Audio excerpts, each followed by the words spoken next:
Well, hello, hello. This is Cindy over at Ask Cindy Connector Live and author at Growing Your Business Through Referrals. We'll be right back.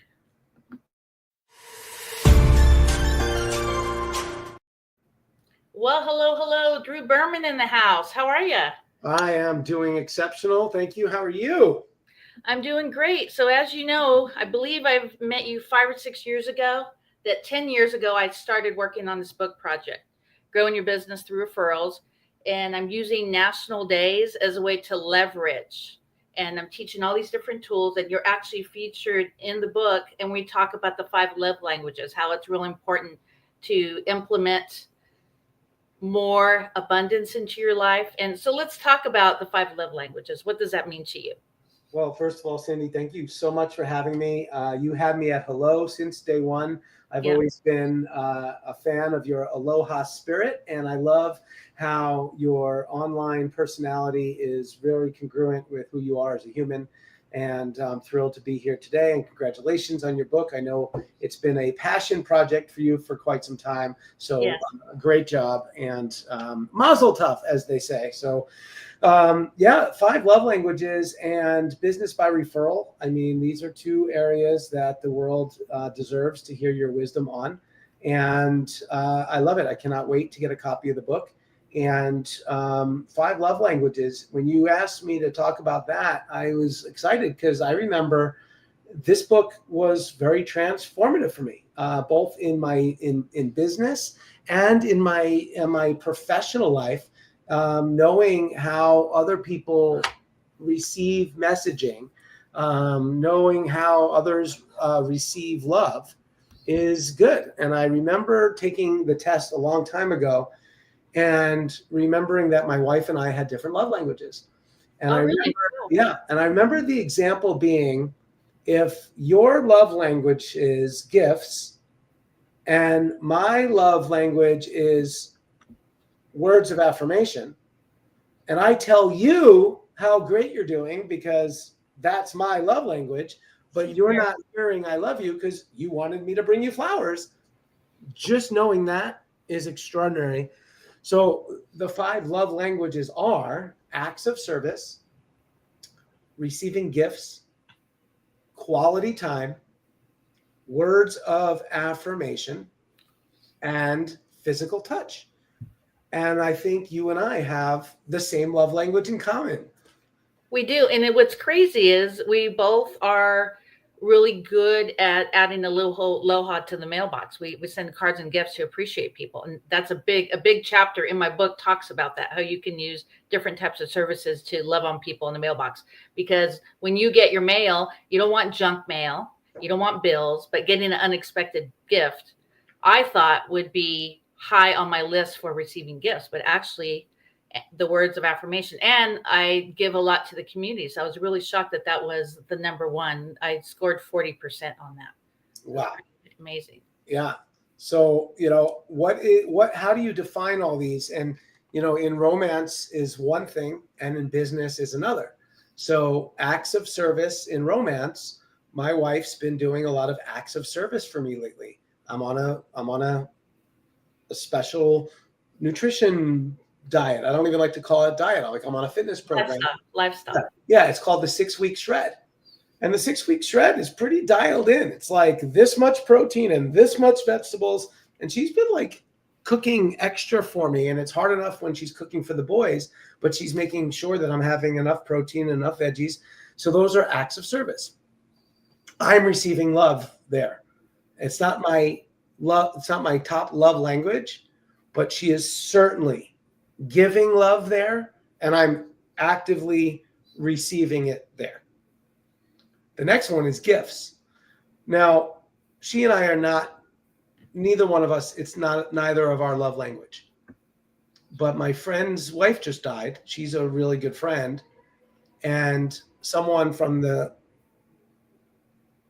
same company you and I are with, one of the companies that we help support and represent, but they sent him a gift. And it was a card with pictures of him and his wife, and that he took, down from online, and some brownies, and it really touched him, right? So that gift actually made him feel loved. in a business setting from another man, right? So this could be in love and in romance and also in business, right? Yes. Quality time is very important, but you and I professionally, that's not our love language with each other. We don't talk to each other very often. The quality time that you and I spend together is half-hour interviews, hour networking events in a 3 or 5 year time, but yet I still consider you a professional colleague, good friend. I'm totally supportive of your journey. And every time we talk to each other, with each other, we feel the aloha spirit. So we feel love to each other, and we don't need the quality time, right? Words of affirmation, you and I both experience it, and it's in my love language at home, and it's in my love language in business. So I like being told I'm doing good. I like being reminded that I'm winning, that I'm leading, that I'm helping, that I'm on the right path. Like, I really love that. And I love it in my home as well. And the challenge when it's lacking, I stop feeling the love. So that's my number one love language. And then the last one is physical touch. Now, physical touch is interesting in romance and in business, right? So in romance, it's not necessarily sex, because you just sent me the test, and a lot of the questions are about, holding hands, hugging in public, even high-fiving, like sports teams, right? When they're like in the locker room and they're like just getting all of the adrenaline going, they're in a unified physical touch. So it's not sexual, and it is sexual, right? Like, some couples like crave it a lot more than others. In business, I find physical touch one of my love languages. I happen to be in a very huggy business, both male and female. And a lot of the events we go to sometimes are 3-day events. So like maybe day 1 is knuckles, right? Day 2 is like high fives. Day 3 is hugs. And that kind of morphs, allowing everyone who's, different comfort levels. Does that all make sense? Yes. And you actually, I don't know if you know, but if you have a teenager, you could actually see here on the screen the love language quiz. And here in the show notes of today's show, you could actually get a link to go there. So you can fill it out as an adult, as a teenager, and then also for a small child also. So personal development can start at very young age. So I want to say at 8 or 10 years old, we should teach our children personal development. Yeah, totally agreed. I've been in peak performance and business development now for, 20 years. I first got engaged with Landmark, Instagram, with Landmark, then lots of time, energy, and money in Tony Robbins' world, then lots of time, energy, and money in Peak Potentials, where I was actually one of 8 or 10 out of 15,000 that got hired by the company to do sales training in the back of the room. We were doing $35,000 events. So I've been in peak performance and business development now for 20 plus years. So let's go into the words of affirmation, because that's our high. But I'm just so shocked. I love receiving gifts, and that literally was a lower level on my testing. But the affirmation is, and I actually have a whole chapter. Well, in my book, I actually call it modules, not chapter, because that's kind of how I teach my courses. So one of the things I talk about is the value of the I am statement. Did you want to touch on a little on that since you're on here today as well? Like how? Yeah, I've been using affirmations, also for 20 years, and there's a lot of psychology around it, to be honest. I was just at an event, and a keynote speaker was talking about how the I ams multiplied times your vision board, multiplied times you writing down your wants, your needs, your desires. I actually have an app, and every hour and a half, 2 hours, it pops up an I am affirmation, and you get to rewire your brain. Those not in the know call it brainwashing. Those in the know say, yeah, maybe my brain needed a little bit of washing. We just had an election in the United States, and it was fairly heated. It was fairly controversial. Both sides were very opinionated. and it could get a little dark. It could get a little ugly sometimes. And I don't watch the news. I know who won the election, but I haven't really paid attention much since, and I find that the news can be a little negative. You don't tend to hear about all the successful plane rides that happen every single day. You only read about the plane crashes. You don't hear about all the acts of kindness that happen around the world. You only hear about the wars. So the company I'm working with right now, which is looking to have a huge global financial impact of positivity. I'm working with the #1 inspirational marketing company in the world. That we have a GNN, a Good News Network, where you can actually plug in and hear good news, exciting things. And it's like, my wife and I have been joking about it for 20 years. Our version of reality is, mine is where we're going, and hers is where we've been. Now, who's right, who's wrong? I mean, I don't know, but I'm always trying to focus on where we're going, and affirmations help us get there. Well, another topic, it's off the topic of 5 love languages, but this is my personal opinion, and I talk about it in my book, is I have a whole section on all the different things that we should and should not talk about. And #1 is religion, because not everyone's going to have the same thoughts on it. Definitely politics. And sometimes people talk about the devil and stuff like that. So if you're growing your business on social media, it's important to lead with a positive mindset. Talk about things positive. You want to lift people up. Another thing I talk about in my Facebook chapter is, if you see someone's post or video, don't post negative. If you have maybe a situation you have with someone, address that separately, but you never want to belittle someone on their post. So you want to talk about that, how important that is? Yeah, of course. I mean, listen, social media is not for selling. However, people sell on social media, which is totally fine.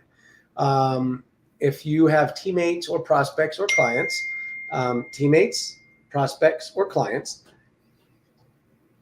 acknowledge who your top 10 or 20 are, and contribute to their social media.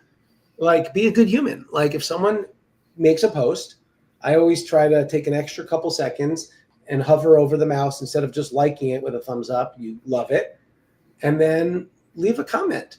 Now, I use it as a nice human strategy, and I also use it as a business strategy. If I'm actively looking to engage someone in business, either as a partner or a client or as a strategic alliance or as a ecosystem merger or a speaking gig, I will often just like or love 3 of their comments, comment on one of them, and then send them a personal message.